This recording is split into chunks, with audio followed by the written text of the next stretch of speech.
Marjona, assalomu alaykum. You're welcome to speak. Assalomu alaykum hammaga. Hozir kameramni ham yoqib olay. Ovozim eshitilyaptimi hammaga? O'zim ham ko'rinamanmi?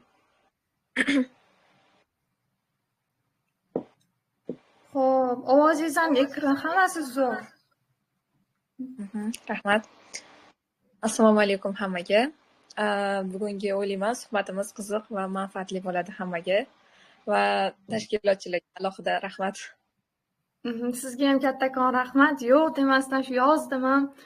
Bo'ldimi, yordam tegsa xursandman deb sirazi taklifimni yo'q demasdan, rad qilmasdan keldingiz. Rahmat kattakon. Boshlayveramizmi unda? Boshlayveramiz, aha. Xo'p, o'zimni tanishtirsam. Marva. Ayni damda Toshkent davlat yuridik universiteti 3-kurs talabasiman va 2021-yilda yuridik universitetga grant asosida kirganman. Hech qanaqa imtiyozsiz ketishimiz ham o'ziga yo'q, o'rtoq oiladan. Xo'p, universitetda o'qish davomida turli xil tadbirlarga, tanlovlarga qatnashganman. Misol uchun, bu universitetning o'zida tashkil etilgan tadbirlar bo'lgani uchun ko'pchilik bilmasligi mumkin.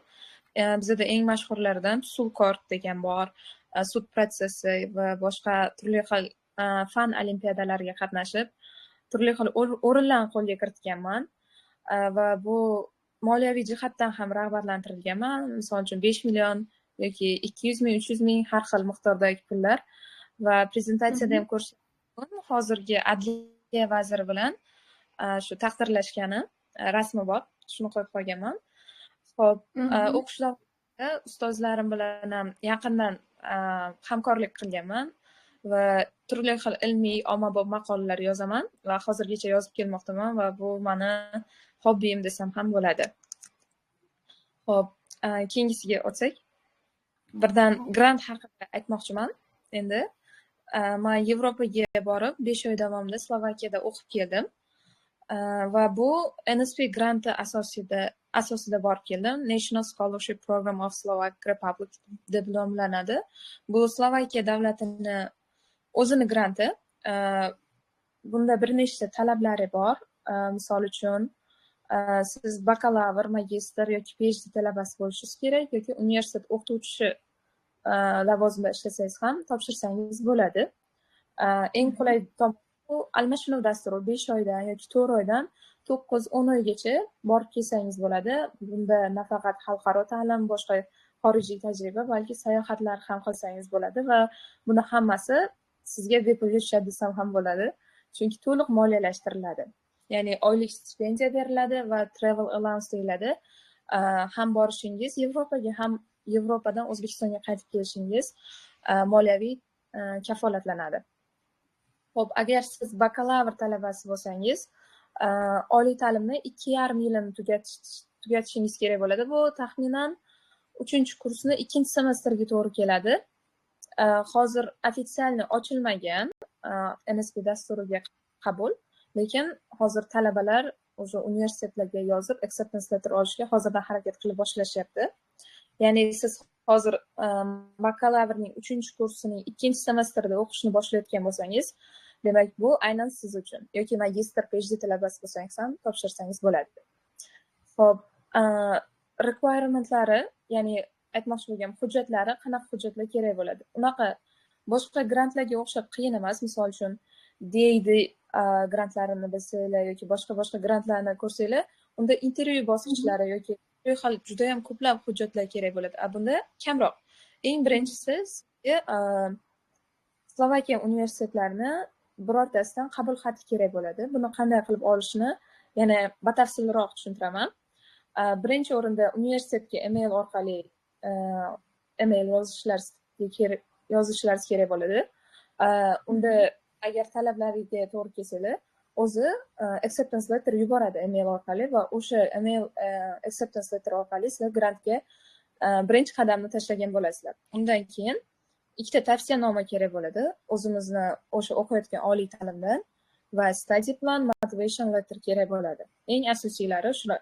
Bundan tashqari har xil sertifikatlar yoki boshqa hujjatlarni yuklasa bo'ladi, transkript yoki boshqalarni. Lekin eng asosiylar talab etiladigan hujjatlar mana shular. Xo'p, deadline aytib o'tdim. 2 marta ochiladi eng yaxshi tomoni. Hozir endi fevralda uzr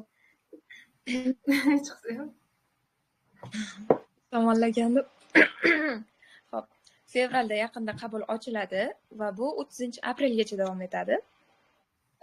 Agar siz kursni ikkinchi semestrda yoki boya aytib o'tgandek magistr yoki PhD talabalar bo'lsangiz, shunda topshirsangiz bo'ladi. Deadline juda ham yaqin qolgan va ikkinchisi esa 30-oktyabrgacha bo'ladi. Ikkita qabul. Xo'p, keyingisi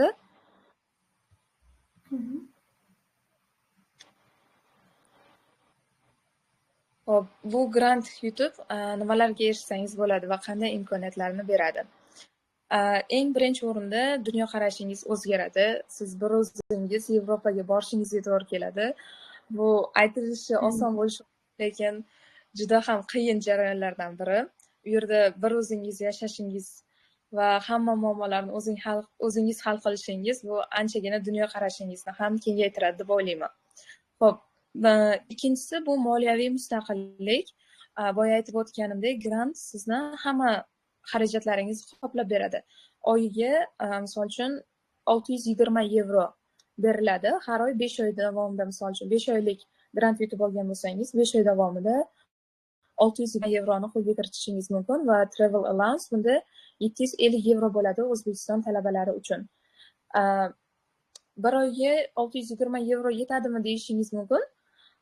To'g'risini aytsam, yetib ortar ekan ham Slovakiyani sharoitida. Slovakiya o'ziga agar yashash uyda bo'ladigan bo'lsa, misol uchun yotoqxona va ovqatlar ham uyda pishiriladigan bo'lsa, 150 yevrolar anchagina yetadi.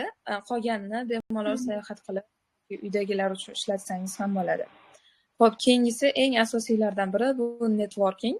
Xalqaro darajadagi do'stlar orttirasiz, turli xil tanishlar, ulardan baribir networking eng zo'r narsa deb o'ylayman. Turli narsalarni o'rganish mumkin. Xo'p, yana keyingisi bu turli madaniyatlar bilan tanishasiz. Misol uchun biz borgan bo'lsak, u yerda Yevropani, nafaqat Yevropa, balki Osiyoning boshqa davlatlaridan ham talabalar kelgan va biz madaniyatlar almashinuv qilib, festivallar qilib, shunaqa ko'proq tanishganmiz madaniyatlar bilan. Xo'p, keyingisi aytib o'tgandek bu sayohat. Yevropada Slovakiyani o'zi Schengen zonaga kirgani uchun sizlarga Schengen viza beriladi va Schengen viza orqali Yevropaning 29 ta davlatiga bemalol sayohat qilsangiz bo'ladi. Wow.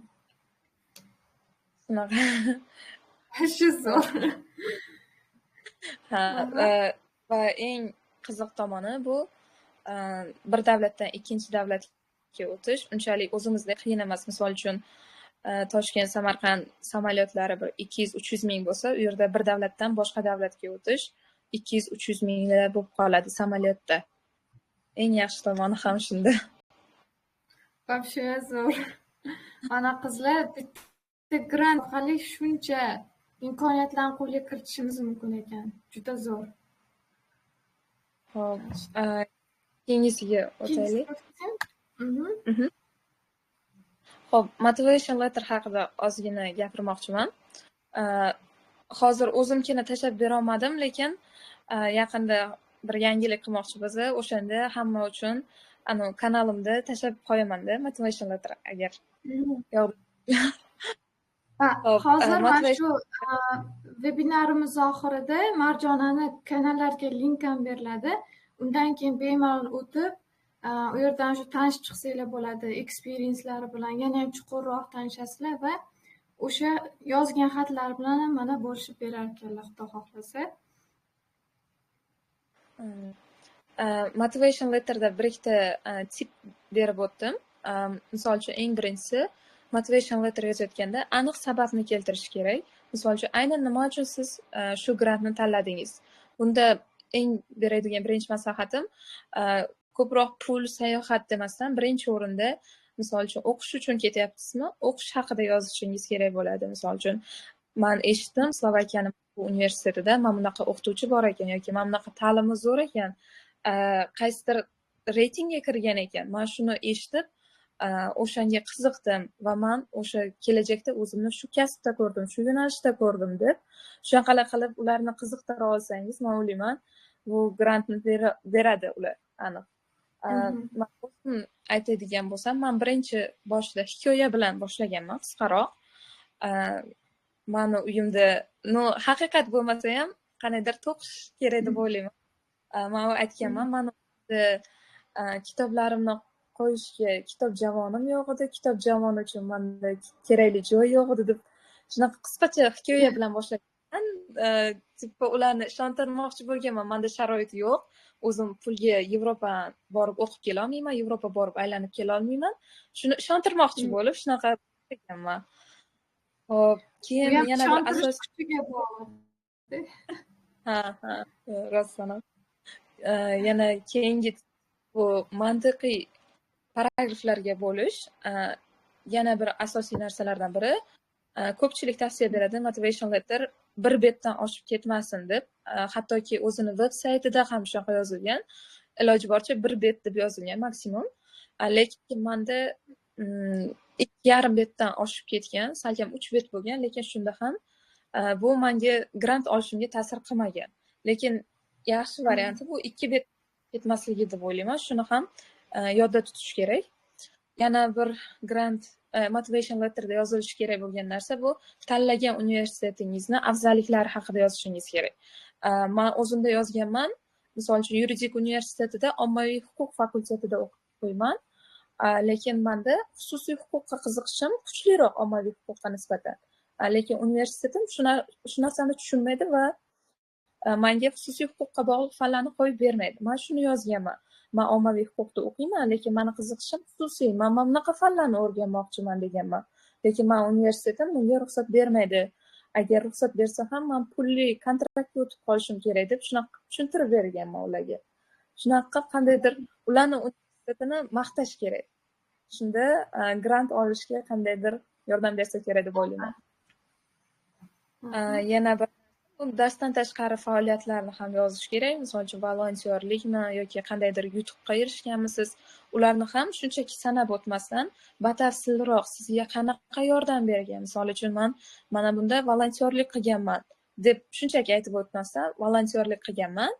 Bu volontyorlik orqali men bunaqa vaziyatlarga duch kelib, shunaqa narsalarni, muammolarni yechishni o'rgandim degan ma'noda chiroyli qilib tushuntirib bersa, yana ham yaxshiroq deb o'ylayman. Hozir shu joyda bitta savol tug'ildi, Marjona. Volontyorlik deganingizga o'sha Top Unicampga borganimizda aytuvdilar, har xil sohangizga taalluqli bo'lmagan volontyorlik qilganingizdan ko'ra, o'sha bormoqchi bo'lgan sohangizga aloqasi bor bo'lgan volontyorlik ishlari ko'proq ochko beradi sizlarga dedilar. Shunga qanchalik qo'shilasiz?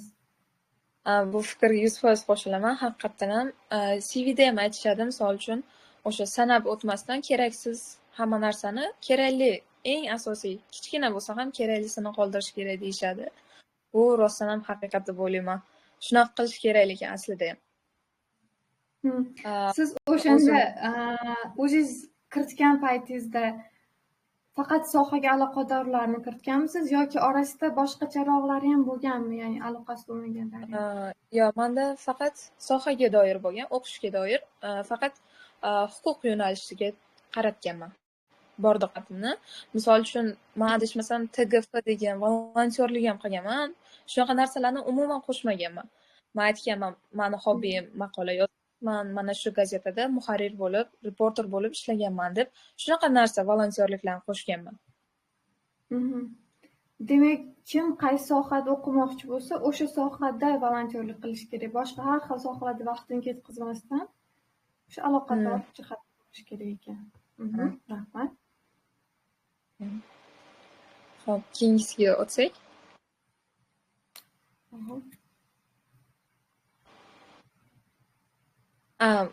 Bu sayohatlar, men adashmasam bir 7 ta shaharni qo'yganman. Boya aytib o'tganimdek, Schengen zonaga kirgan Slovakiya ham. Shu uchun Shengen zonadagi 29 ta davlatni hammasiga agar ulgursangiz va moliyaviy jihatdan qurbingiz yetsa, 29 ta davlatni hammasiga ham borishingiz mumkin. Bu shunchaki rasmlar edi. Shizuvlaka qarayman, bu dengizda tushgansiz, menimcha menga juda yoqdi shu rasm. Qayerda tushilgan rasm? Bu Barselona beach, sohil bo'yi. Chiroyli Keling, joylar. hammasi bo'yicha bir gaplashib chiqaylik. Hammaga qiziq chunki. Voy, birinchi rasmda qayerda rasmga tushgansiz? Qaysi davlatda? Hop, chap tomondan eng birinchisi bu Istanbul, Galata Tower deb atalar ekan. Men bu qaytishimda tushganman bu rasmni. Istanbul orqali пересадка qilib kelganman. Juda ham chiroyli shahar, lekin borishda ham qaytishda ham agar iloji bo'lganda men Istanbul bilan borib kelgan bo'lardim. Men borishda faqat primoy reys bilan borganman Budapeshtni o'ziga. Va bu o'sha Galata Tower'ni pastidagi rasm bu Budapesht parlamenti, Vengriya davlati, asosan mana shu Budapesht parlamenti bilan mashhur. Birinchi kun borganimizda Yevropada mana shu yerda sayohat qilganmiz. O'zbek community bilan birga. Juda zo'r. Ha? Uchinchi rasmda? Bu uchinchi rasm Niderlandiya, Amsterdam. Shunaqa portlari, ko'llari bor. Juda ham chiroyli davlat, shahar.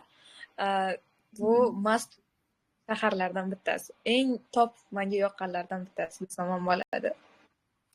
Romantik kinolarda, asarlarda ham shu Amsterdam ko'p sanaladi. O'sha kitoblarda o'qirdim ko'pincha. Juda ham chiroyli, lekin bitta narsani inobatga olish kerak. Bu yerda nasha shunaqa narsalar qonuniylashtirilgan, ozgina hidi keladi baribir ko'chadan ham. Har yerni o'zini toshi tarozisi bor deydi-yu. Xuddi shunaqa. Keyingisi hammaga ma'lum va mashhur bo'lgan Eiffel Tower, Parij. Men Eiffel Rimga, Barselonaga solo travel qilganman, yolg'iz o'zim. Shuning uchun bu yog'i faqat selfie rasmlar bo'lib ketgan. Solo travel qilish ham baribir qandaydir mas'uliyatli ish ekan, lekin hayotimiz davomida baribir bir marta qilib ko'rishimiz kerak ekan. Oldinlar faqat o'zbek community yoki birorta dugonam bilan sayohat qilganman. Unda bemalolroq qarardim. Sen buni qilasan yoki men buni qilaman, shunaqa bo'lishib olardi. Solo travelda hamma mas'uliyat o'zingizda bo'ladi va ota-onangiz ham anchagina xavotir olishadi. Ehtiyot bo'lib yurish. O'zi aytadi-ku, sayohatga borib qaytganingizdan keyin qaytib siz u odam bo'lmaysiz deydi. Baribir bo'lolmaysiz u odam deydi. To'g'ri. Hop, keyingisi bu Rim, Kolizey. Bu yerda ham unity bor edi. Hop, uni tepasida esa Slovakiyani poytaxti Bratislava. Bu Bratislava Castle'da tushilgan rasm. Shunaqa soat ham bor. Bratislava ham ancha rivojlangan shaharlardan. Slovakiyani boshqa shaharlari juda ham rivojlanmagan bo'lsa ham, lekin Bratislava anchagina odamlarga ham to'la turistik joy hisoblanadi va poytaxt. Vada o'sha top mingtalikka kirgan universitet ham bor. Buni nomi Comenius University. Ko'pchilik shu yerga ham topshirishadi. Men tavsiya bergan bo'lardim. Zo'r universitet o'qish uchun. Top mingtalikka kirgan. Nomini bo'lmasa keyin tashab qo'yamiz.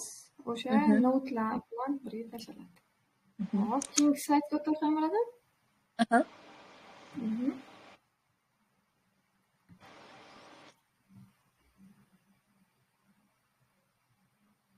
Hop, Yevropaga borishdan oldin nimalarga tayyor bo'lib borishingiz kerak? Eng birinchisi bu madaniyatlar almashinuvi. U yerdagi holat umuman O'zbekistondan yoki boshqa davlatlardan farq qiladi.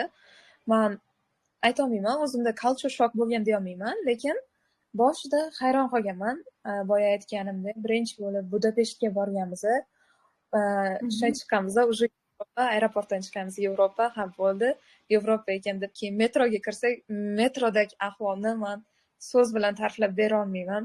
o'g'il bolalar qiz bolalar birga o'tirib umuman judalar ahvol og'ir edi. Shuning uchun shunaqa ham tayyor bo'lib borish kerak. Lekin Slovakiyani o'ziga kirganimizda davlatga bunaqa holatlar juda ham kam, lekin bu yerda ko'p chekiladi yoki shunaqa qiz yigit ko'p qo'l ushlashib yurishi, shunaqa narsalarni ham qabul qilishga to'g'ri kelib qoladi o'sha vaqtda, lekin uzr. Hop. Ikkinchisi bu siz qiynalishingiz mumkin halol mahsulotlar va halol ovqatlarni topish juda ham qiyin deya olmayman. Misol uchun Germaniyada bu osonroq bo'lishi mumkin, lekin Slovakiyaning chekkaroq shaharlarida, misol uchun men yashagan shahar o'rtada joylashgan bo'lsa ham turistik joy emas edi. Shuni hisobiga men shaxsan o'zim qiynalganman halol ovqat yoki halol mahsulot topishda. Lekin Bratislava, Koshitsa degan shaharlarda 3-4 ta halol joylar topsa bo'lardi. Shunga baribir biz O'zbekistondan ketayotgan vaqtimda bir 3-4 kilo halol go'sht olib qovurib Yevropaga olib borganman. U bir oylarga yetganda. Bundan keyinni kunimizni o'zingiz ko'rishingizga to'g'ri keladi. U go'sht bizdan ham baxtli ekan, Marjona. Yevropani sayohat qilib kelgan. Halol ovqat ham qimmatroq ham bo'ladi, lekin bitta ikkita bo'lsa ham shaharlarda topiladi. Keyingisi bilan bog'liq to'siqlar bo'lishi mumkin. Misol uchun men Germaniyaga bir 15 kun yashashga borgandim. U yerda ko'pchilik ingliz tilini emas, nemis tilida gaplashar ekan. To'g'ri, tilim nemis, lekin misol uchun Slovakiyada davlat tili slovak bo'lishiga qaramasdan yosh kattami, yoshmi, ular ingliz tilida gaplasha olishardi. Lekin Germaniyaga borganda ular juda qiynalishdi, to'g'risini aytsam. Boshqa davlatdan kelganlar ham nemis tilini o'rganib borishar ekan. Shunisi to'g'risi hayron qoldirdi. Lekin Slovakiyada asosan ingliz tilini ham bilishadi. Bu bilan ba'zi joylarda to'siq bo'lmasa, asosan to'siq yo'q. Keyin eng muhimlardan biri bu yolg'izlik. Bunga ham tayyor bo'lishingiz kerak. Muammolaringizni faqat o'zingiz hal qilasiz. Uydagilarga telefon qilishingiz mumkin dardlashish uchun, lekin ular bu yerda yordam berisha olmaydi, to'g'risini aytsam. Ham bir o'zingiz yashab qolsangiz, misol uchun bir kishilik yotoqxonada turadigan bo'lsangiz, bu yanada qiyin bo'ladi, to'g'risini aytsam. Shu o'rinda savol yana, yig'lagan paytlaringiz bo'ldimi, Marjona, uydagilarni sog'inib? Albatta. Ham yotoqxonada bir kishilikda turardim. Boshqa o'zbek qiz yo'q edi men yashayotgan shaharda. Tем более dardlashishga odamim yo'q edi. Faqat yig'lab, uydagilarni sog'inib, telefon qilib, shunaqa bo'lib o'tgan. O'shanaqa narsa aytadilarda uydagilarim ham chetga topshiraman degan niyatim bo'lgan edi. Sen deydilar, o'zi Toshkentga borib shuncha yig'laysan, chetga borganingda bilmadim qanaqa yashaysan deyishadi. Menimcha baribir begona joyga borganingizdan keyin har xil nimalar o'tsa kerak odam ichidan. Lekin sherigingiz bo'lsa, unchalik qiynalmaysiz. Dardlashib turasizlar, o'zingizda gaplashib turasizlar hech bo'lmaganda. Men zo'rg'a qozoq qiz bilan kelishib olgandim. O'sha bilan gaplashib turishardik ba'zan. Keyingi slaydga o'tsak. Xo'p, ota-onamning munosabati haqida aytmoqchiman. Chetga ketishimdan oldingi va chetga ketgandan keyin. Boshida bakalavr topshirishimda men ham chetga topshiraman deganman. Lekin menga ruxsat berishmagan, eng qizig'i.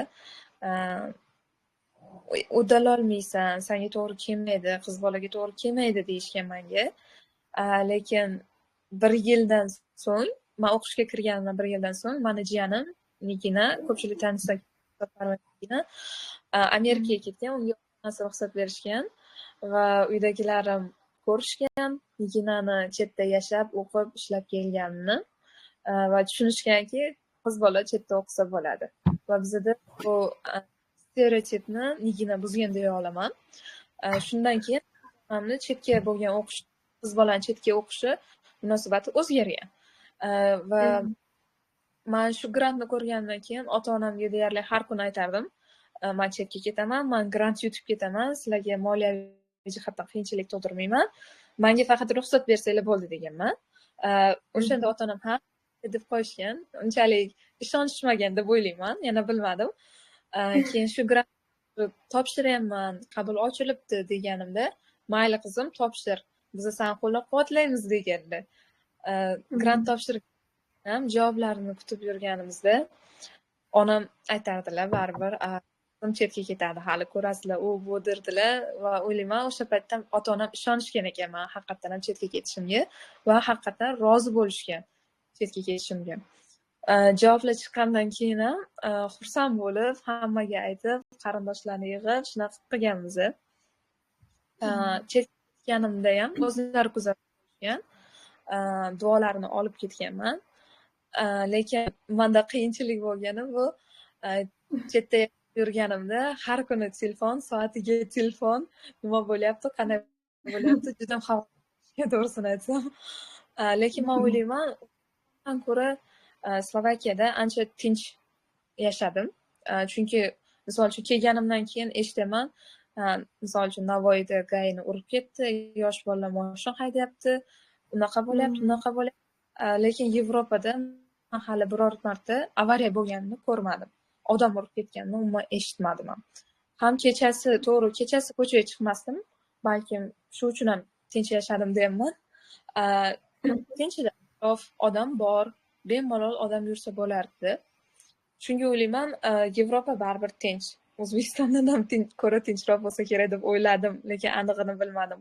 Boshqalarda misol uchun boshqacha. Nima deysiz?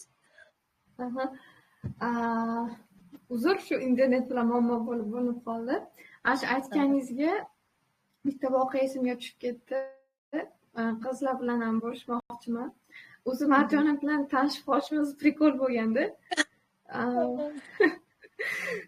Top 100 campga borgandik. Yozda shu Ibrat farzandlari tomonidan. Ibrat farzandlari tomonidan demak bo'lib o'tadigan Top 100 campga borganmiz. Marjona boshqa guruhda edilar. Men esa boshqa guruhda edim. O'zim boryaptim, Marjona, internet bilan salmon borman. Yo'q. Hop. Kempda guruhdoshim bor edilar. Dilorom bilan Marjona juda yaqin o'rtoq bo'lishgan. Keyin hamma buxorolik, navoiyliklar yig'ilgan paytimizda birdan gaplashib ketganmiz.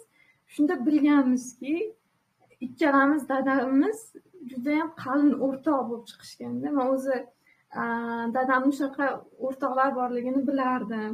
Lekin Marjonani shu paytgacha bilmaganman, Marjona ham men bilmaganlar.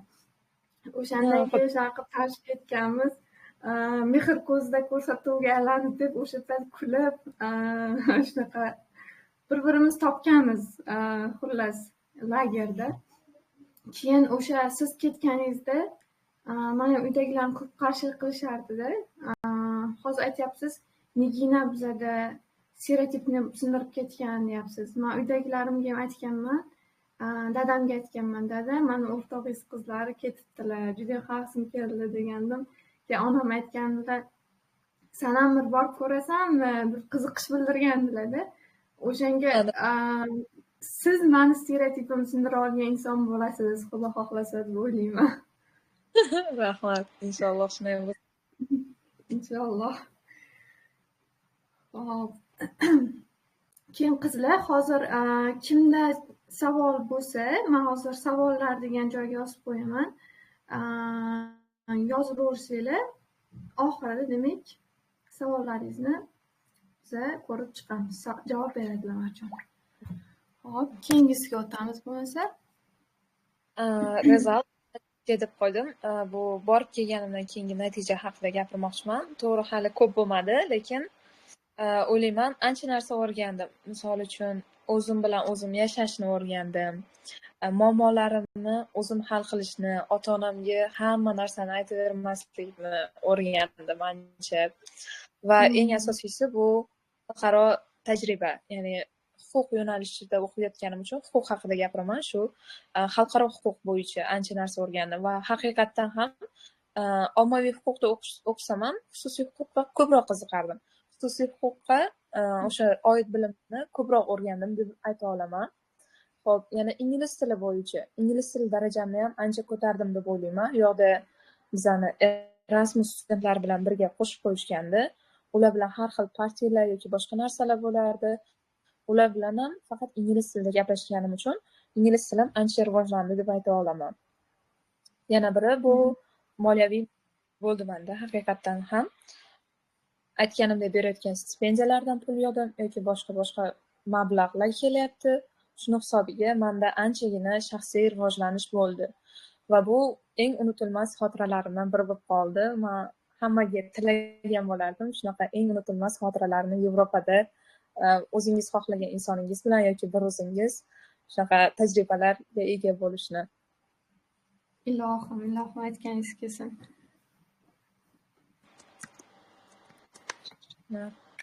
Natijalar hozircha biror natija esimga tushib qolsa aytib qolaman. Hop. Bo'lmasa hali bunga shoshmay turamiz. Savollaringiz hop. Yana bu yerda Nilufar borlar. Juda ham ko'p kutgandilar Nilufar ham. Savollari bo'lsa kerak menimcha. Bizning jamoamizda borlar. Demak, reading bilan listeningdan dars o'tadigan ustozimiz. Nilufar, sizda qanaqadir savollar bormi Marjonaga? Bemalol so'rasangiz. Hop, assalomu alaykum Marjona. Xayrli kech. Yaxam. Assalomu alaykum Aziza, sizga ham. Assalomu alaykum. Va alaykum assalom. Hop, men eng kutgan vebinarimiz bugun bo'ldi va nihoyat katta rahmat Marjona sizga vaqtingizni ajratib shunaqa manfaatli vebinar qilganingiz uchun. Men ham qizlar ham juda ham kutgandik. Ayniqsa hozir NSP anaqasi sezoni boshlandi deydi-yu. O'shanga ayni vaqtida kerakli bo'ldi. Menda savollar bor. Agar bemalol.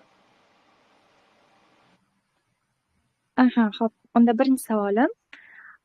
Slovakiyada o'qiganingizda o'sha fanlarni yopish, assignmentlarni qilish qiyin bo'lmadimi sizga? O'zbekiston bilan solishtirganda ularni shu assignmentlari yoki o'qishi qay darajada qiyin yoki oson?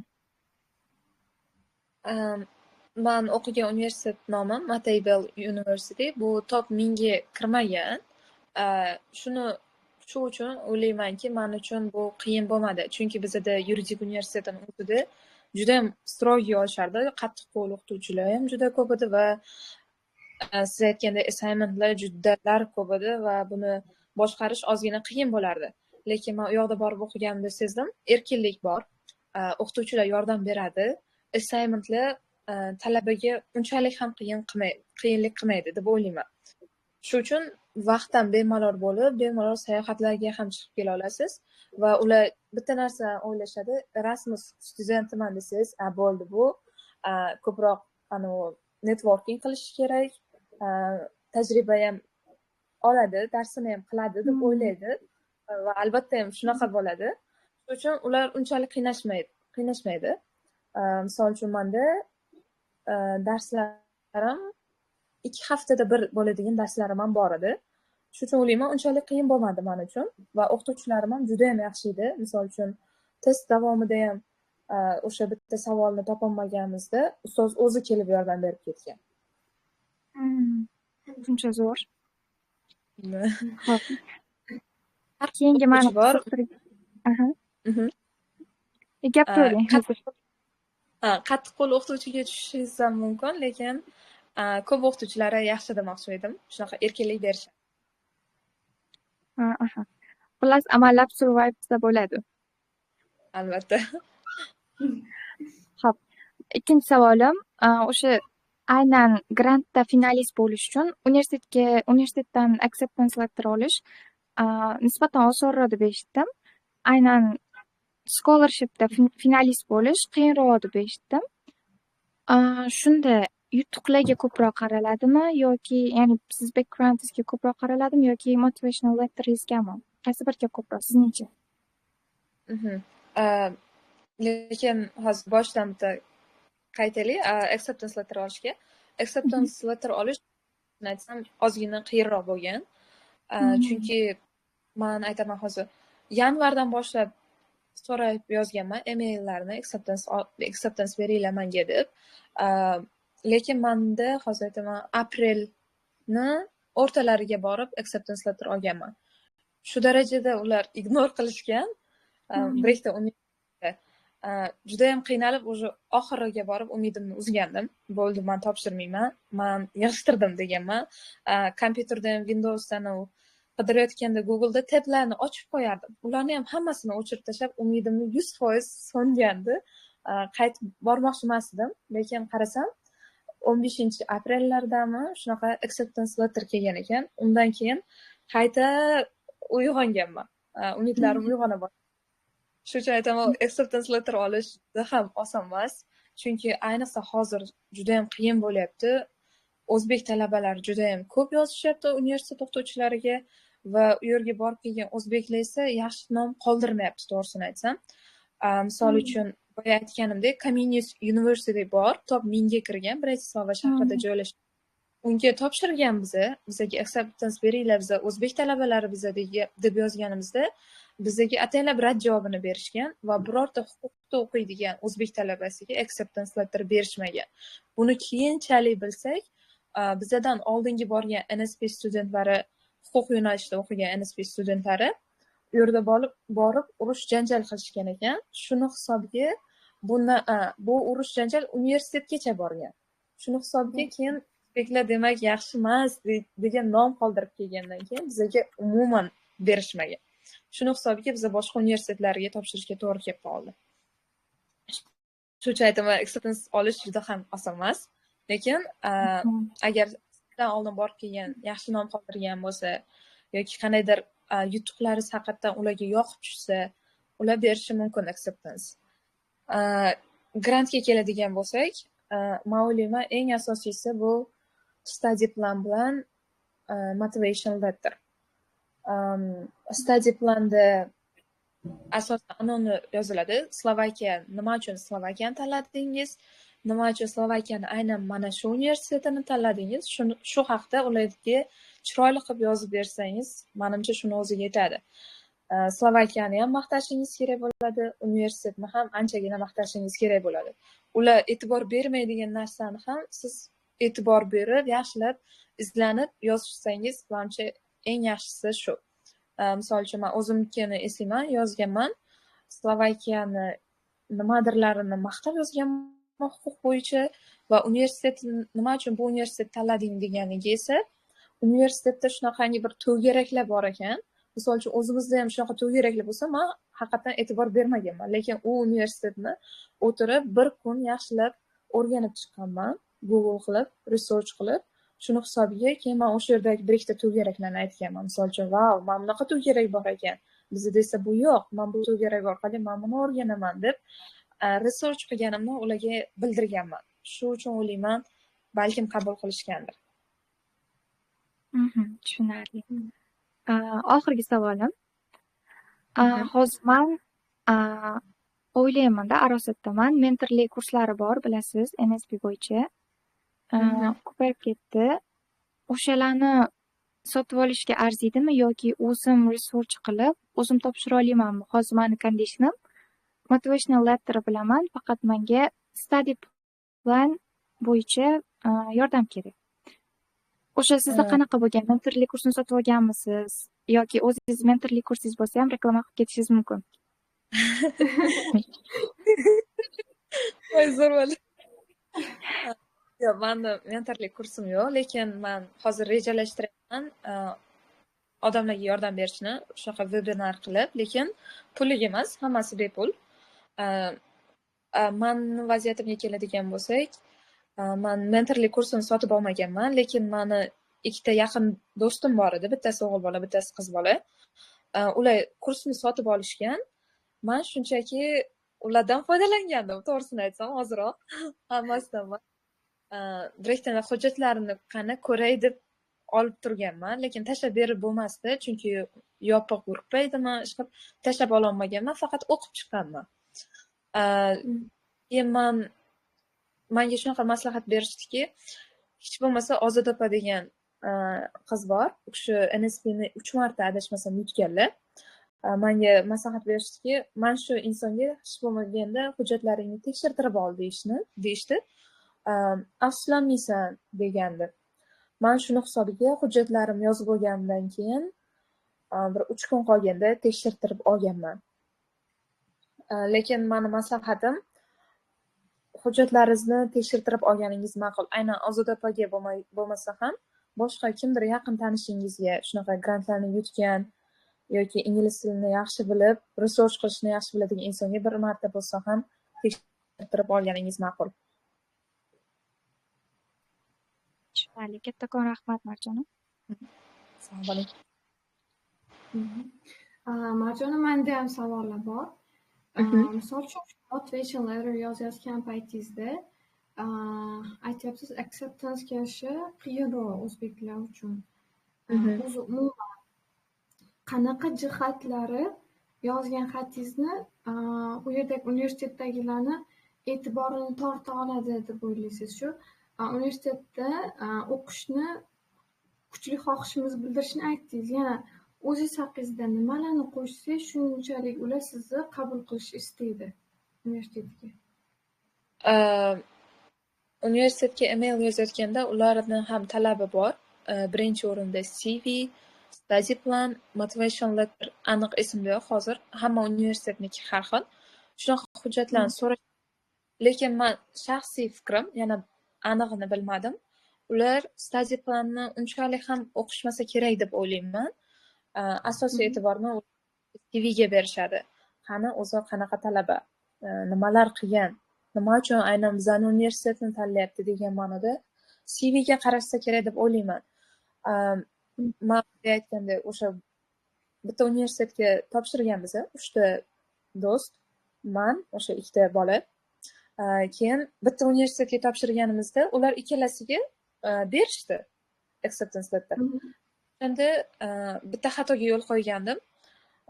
Universitet koordinatoridan xabar olib olmagandim, to'g'risini aytsam. Misol uchun ular yozishganda, biz acceptance olmoqchimiz, mana hujjatlarimizni tashlab berishgan. Bir vaqtda tashlab berganmiz. Ular keyinchalik ham yozishdi. Acceptance nima bo'ldi degan ma'noda chiroyli qilib, endi qog'ozga o'rab so'rashgan. Hozir vaqtim yo'q. Keyinroq xabar ol, men keyin tashlab beraman senga deyishgan. Men o'ylaganman, bo'ldi, keyin tashlab bersa birdan menga ham tashlab beradi-ku. Unga yozib vaqtini olib o'tirmay deganman-da, indamaganman. Keyin bilsam, ularga tashlab berganda menga tashlab bermagan. Shundan keyin men bir ketma-ket 3-4 talab email yozganman. Menga nima acceptance bermading, nima qilay, bir nimalar deb so'raverganman. Keyinchalik bilsam, уже kech, foydasi yo'q ekan. Menga baribir o'sha universitet acceptance bermadi. Keyin yana uchalamiz boshqa universitetga topshirdik, Mapei-Bell universitetiga. Unda esa ularga, ikkita boyaga aytgan sherigimga srazi rad javobi berdi. Bizda joy to'ldi, biz NSP qabul qilmaymiz dedi. Men o'yladim, bo'ldi dedim. Voz kechdim. Haqiqatan endi ularga qabul qilmaymiz deb keldi birinchi. Menga yana email kelmadi. Bo'ldi, men o'zi omadsiz ekanman deganman. Keyin bir haftalar o'tgandan keyin menga email kelyapti. Seni qabul qildik. Acceptance lettering. Men вообще hayron qolganman o'shanda. Qanday bularga rad javobini, birinchi bo'lib rad javobini berib, menga bir xil vaqtda yozganmiz bo'lmasa emailga. Menga ha deyapti. O'shanda o'ylaganman. Misol uchun ikkita sherigimni yaxshi taniyman. Misol uchun extracurricular activities unchalik kuchli emas edi. Men o'ylayman, o'sha qo'shmagan shular, yaxshiroq e'tibor bermagan CV'siga, shu uchun rad etdi deb o'ylayman o'zimcha. Yana ham bilmadim, to'g'risini aytsam. Ammo CVga yaxshiroq e'tibor berib, CVni unaqa jimir-jimir qilib yozganman. Shunga balkim berdir deb o'ylayman, to'g'risini aytsam. Universitet birinchi o'rinda o'ylayman nasibangizda bo'lgan Marjon u yoqqa borish. Aytadiki, bir narsani chin yurakdan xohlasang, butun koinot bu narsani senga berish payda bo'ladi deydi-ku. Chin yurakdan istagan bo'lsangiz, nasibangizda qilib qo'ygan Alloh. Ana endi grantdan sal chetlashib yana bir ikkita savollarim bor. Misol uchun shu Slovakiyaga, Yevropaga borgan paytingizda nimalar ko'rdingiz? Ya'ni O'zbekistonda yo'q narsalar, ya'ni siz O'zbekistonda o'sha narsalarni qanaqadir odatmi, qanaqadir tartibmi ko'rishni istardingiz baribir borgan paytingizda. Ko'rgan bo'lsangiz kerak bu narsa. Bunaqa vaziyat bo'ldi. Men hozir ayni damda, ayni kunlarda o'ylayotgan narsam, misol uchun magazin kirganingizda savdo qilyapsiz, karta orqali to'lov qilmoqchisiz. Kartani u yoqda biz o'zimiz o'qidik. Karta apparati esa terminal deyiladi. Terminal sizga qarab turadi. Sotuvchiga esa teskari qarab turadi. Ham ikki chetdan himoya nimasi ham bor, to'siqlari ham borda. Kartani shunday urib, kod terish kerak bo'lsa, o'zingiz terasiz. Hattoki ikki biqinga ham, yon tomonlarga, o'sha orqa tomonga ham, bu tomonga ham ko'rinmasdi-da. Ammo hozir kelib o'tgan narsam, o'sha magazinda savdo qilyapman, kartani kutib turibman-da. Keyin esimga keldi, O'zbekistondaman, men kartani berishim kerak. Kartani berganimdan keyin kodini ham ularga aytishim kerak. Shu narsa menga to'g'risi endi g'alati bo'lib tuyulyapti. U yoqda qandaydir xavfsizlik jihatdan ham shunaqa qilinganda, menga shu narsa juda ham yoqqandi. Va yana bitta zo'r narsalardan biri, bu Instagramda ham video qilgandim bu haqda. Bakalashka qopqog'i olinmaydi, bu birinchisi. Eng zo'r tomoni esa bakalashkalarni siz pulga sotib olasiz. 15 sent edi o'sha vaqtda. 15 sentni qaytarib olish imkoniyatingiz ham bor. U uchun magazinlarda o'z alohida apparatlar bo'ladi. O'sha apparatga borib, sotib olgan bakalashkangizni o'sha apparatga tashlaysiz, sizga esa chek beradi. U chekni olib, magazinga qilib, o'sha chekdan to'lov qilsangiz bo'ladi. Bu eng zo'r bakalashkani qayta ishlashning eng zo'r yo'li deb o'ylayman. Men shu narsani O'zbekistonga olib kirishni judalar xohlardim. Bu tabiatdagi o'sha chiqindi sonini kamaytirishga, odamlar mas'uliyatini oshirishga ham ancha yordam beradi. Qanaqadir rag'bat bilan odamlar o'zi xohlab boradi qaytib resaykl qilishga. Xuddi shunaqa. Yana bir narsa ko'rganim, Germaniyada va Barselonada ko'rgandim. Musor qutiga o'xshagan quti kattaroq turadi va u yerda bu musor qutilardan alohida bo'lib turadi. U yoqqa siz borib kiyadigan kiyimlaringizni tashlashingiz mumkin va kerakli odam kelib olib ketadi menimcha, yoki kimgadir tarqatiladi. Men shu narsani ham juda ham xohlardim O'zbekistonda bo'lishini. Misol uchun baribir hammada ham kiyim ko'p deb o'ylayman. O'sha kiymaydigan kiyimni otarib olib yoki boshqa narsalarga ishlatgandan ko'ra, kiyadigan insonlarga berish uchun bir joyda jamlagan yaxshiroq. Shu narsani O'zbekistonga juda zo'r. Keyin ta'limda qanaqa farqlar sezdingiz, Marjonim? O'zbekiston ta'limi bilan Yevropa ta'limi. Eng asosiysi bu erkinlik deb olaman. Juda ham erkin. Misol uchun suv ichma, ovqat yema, bir nima qilma degan narsalar umuman eshitmaysiz bunaqa so'zlarni. Men bu narsa juda stressli vaziyatda menga, misol uchun yuridikda 2-kursligimda, 3-kursligimda oddiy 0.5 bakalashkada suv ichib o'tirganimda ustozim kelib menga gapirib ketgandi-da. Xohlasang 5 litrli 10 litr bakalashka olib kel, ichib o'tirasan degandi-da. O'shanda juda ham g'alati bo'lib ketgandim. Oddiy suv ichganimga shunaqa aybdorlik hissi bo'lgandi menda. U yoqda esa umuman xohlasangiz haqiqatdan yeb o'tiring, zvochka chaynab o'tiring, gapirishmaydi. Muhimi darsga quloq solib, darslaringiz qilib kelsangiz bo'ldi. Shu narsa menga juda ham yoqdi. Yana bir narsa bu o'qituvchiga borib olib iltimos deb o'tirish shart emas. Oldindan email orqali yozib ogohlantiriladi. Misol uchun men siz bilan ko'rishmoqchiman, men bu masalani hal qilmoqchiman. deysiz, u biror soatni yoki biror kunni belgilab beradi. O'sha kunga borib shunaqa gaplashib, ishingiz juda ham tez bitadi deb o'ylayman. Shunaqa narsalar juda ham ajoyib. Bizada ko'pincha davomat aytganingizdek darsda o'zini qanaqa tutish, shunaqalar prioritetga aylantirilgan bo'lsa, demak Yevropa ta'limida asosan ta'lim sifatiga demak urg'u berilar ekan. Xuddi shunaqa.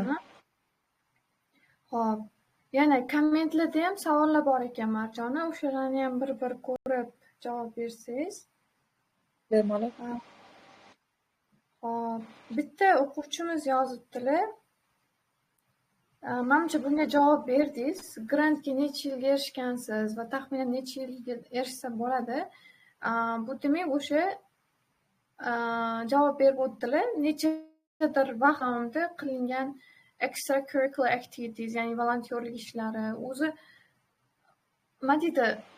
Avval boshdanoq siz nima deydi?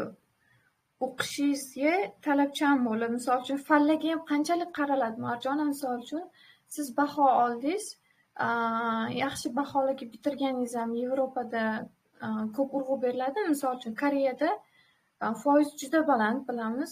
Yevropada qanaqa shu narsa? Yevropada men eshitganman, Germaniyada juda ham qaraladi baholarga, ayniqsa maktab baholariga ham qaraladi. Lekin Slovakiya haqida to'g'risini aytsam, aniq ma'lumotga ega emasman, ularga baho qanday. Lekin bizga aytilganda, transkript agar baholaringiz normalniy bo'lsa, ya'ni 4-5 lik talaba bo'lsangiz, bahoni baribir yuklash kerak. Bu sizga qanday yordam beradi desangiz, misol uchun grant berilayotganda ikkita talabani balli bir xil bo'lib qoldi deylik. Misol uchun bu ham 25 bo'ladi, bunga ham 25 ball berildi. Va qaraydi, qaysi birini tanlash kerak. O'shanda misol uchun baholarga qarashi mumkin. Misol uchun bittasi 3 lik, bittasi 4 lik bo'lsa, baribir 4 lik talabaga grant beriladi. Shuni hisobdan ham baholarni yaxshi qilish baribir tavsiya beriladi. Demak, shu maktab davridan boshlab to universitetda ham baribir yaxshi baholarda faol talaba o'quvchi bo'lib boravish kerak ekan. Xo'p, keyingi savol Mehriniso yozibdilar. Yo'nalishni farqi yo'qmi? Ya'ni sizni yo'nalishingiz huquq yo'nalishi. Misol uchun aytaylik, bular til yo'nalishi bilan ketmoqchi yoki qanaqadir injiniring farqi yo'qmi? NSP grant yutsak bo'ladimi deyishmoqchi? Bo'ladi. Yo'nalishni umuman farqi yo'q. Eng muhimi o'sha sizni yo'nalishingiz bor bo'lgan universitetdan acceptance letter ola olishingiz. Xo'p, Laziza shu vaqtda yozibdilar, mana acceptance letter uchun universitetga qanday xabar qoldirishimiz kerak emaildan debdilar. Manimcha aytib o'tdik. Yana bir aytib o'taman, mayli. Eng birinchi o'rinda topshirmoqchi bo'lgan universitetingizni veb-saytini toping va veb-saytdan International Relations yoki xalqaro talabalar degan shunaqa joylari bo'ladi va o'sha yerda Erasmus koordinator bo'ladi hamma universitetda va o'sha koordinator bilan bog'lanishingiz kerak bo'ladi. Balkim veb-saytni o'zida sizga aytilgandir. Misol uchun bizning universitetga topshirish uchun mana bu hujjatlarni jo'nating email orqali deyilgan bo'lishi mumkin. Agar hech nima yozilmagan bo'lsa, o'sha universitet koordinatoridan so'raladi, sizga qanaqa hujjatlarni yuborishim kerak? Men sizlarda o'qishga qiziqyapman. NSP grant asosida o'qimoqchiman deb email yozish kerak bo'ladi. Tushunarli. Xo'p, demak oxirgi savol ekan, grant olish uchun aynan qaysi sohani tanlab o'qishimiz kerak yoki qaysi tilni o'rganish? O'zi grant almashinuv dasturi. Bu misol uchun El-yurt umidi grantiga o'xshab sizni bakalavr yoki magistrga o'qishga yubormaydi. Shu uchun ham o'ylayman, menimcha sohangiz tanlangan bo'ladi. Qaysi til bo'lsa, baribir ingliz tili, chunki xatlar, hujjatlari ham ingliz tilida yozilgan bo'ladi va Slovakiyadagi o'qishingiz ham ingliz tilida bo'ladi.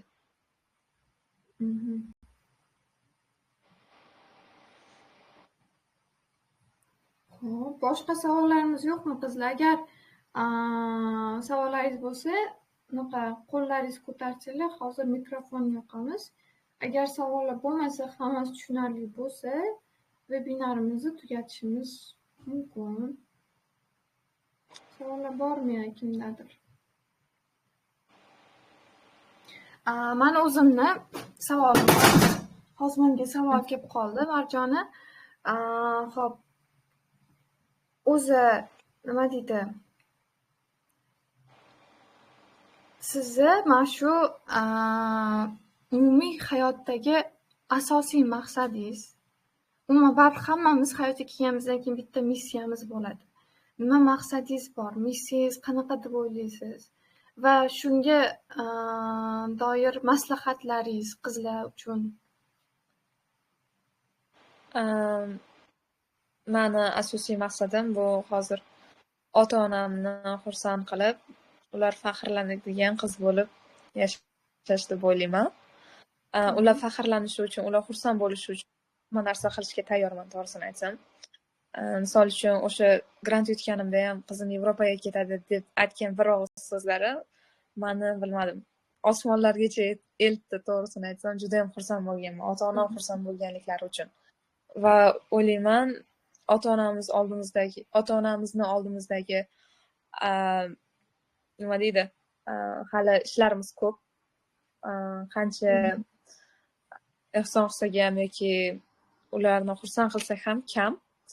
Shu uchun eng katta maqsadim shu deb o'ylayman. To'g'risini aytsam, hali unaqa maslahat bera olmayman. Balkim bu yerda mendan kattalar bordir. Shu eng muhimi, ota-onamizni xursand qilib yuraylik. Shu narsani ayta olaman. Ilohim aytganingiz kelsin. Bizda bitta an'ana bor. O'zimiz o'sha birinchi o'qituvchilarni tanishtirgan paytimizda ham eng yaxshi ko'rgan kitobimizni yozgan edikda. Baribir odamni bitta sevimli, yaxshi ko'rgan kitob bo'ladi. O'sha orqali biza qanaqadir siz haqingizda, shaxsiyatingiz haqida bilib olishimiz mumkin bo'ladi. Shu kitob sizda qaysi? Bu kitob bu Halol luqma. To'g'risini aytsam, juda ham menga boshqacha ta'sir qilgan va bir necha marta bo'lsa rozi bo'lardim. Juda ham yoqadi shu kitob va hammaga tavsiya bergan bo'lardim. Halol luqma. Kim tomonidan yozilgan? Hozir yozib qo'yamiz. Halol. To'g'risini aytsam, hozir esimda yo'q. Halol luqma. Mayli, qidirib o'zimiz tashlab qo'yamiz.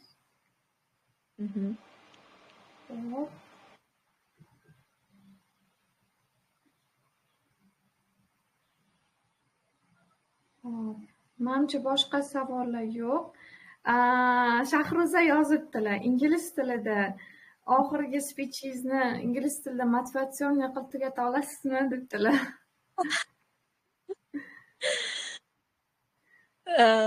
Men motivatsiya bera olmayman-da, lekin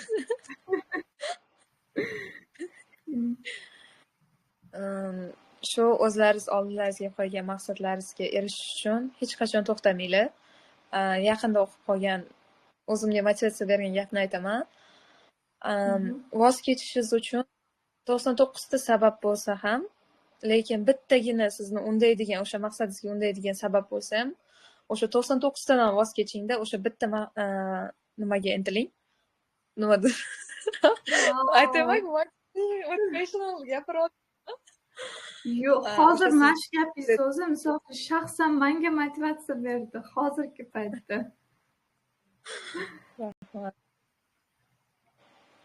Xo'p, agar savollaringiz qolmagan bo'lsa, qizlar, hammaga qatnashganlarga kattakon rahmat. Marjona, sizga ham kattakon rahmat. Juda ham xursand bo'ldik, chunki nima deydi, bu narsa nafaqat o'quvchilarimiz, balki biza ustozlarimiz o'zini ham qiziqtirib turgan narsa edi. Hozir siz orqali ancha-muncha narsaga erishdik. Xudo xohlasa, yana ham Femisfer rivojlangan paytda, offline mana ochgan paytimizda ham sizni chaqiramiz degan umiddamiz. Rahmat kattakon. Ularga ham kattakon. Men to'g'risini aytsam, juda ham xursand bo'ldim boshida shunaqa kanalingizga yozganingizda. to'g'risi hayratda qoldim va ishlaringizga rivoj tilayman. Ota-onalar baxtiga doimo sog' salomat bo'lib yuringlar. Shunaqa vebinar tashkil qilganliklaringiz uchun sizlarga kattakon rahmat va eshitgan har bir ishtirokchiga ham kattakon rahmat. Bir dona narsa olgan bo'lsalaringiz ham juda ham xursandman. Kattakon rahmat. Rahmat kattakon, boringizga shukur. Sog' bo'linglar. Hammaga xayr. Xayr.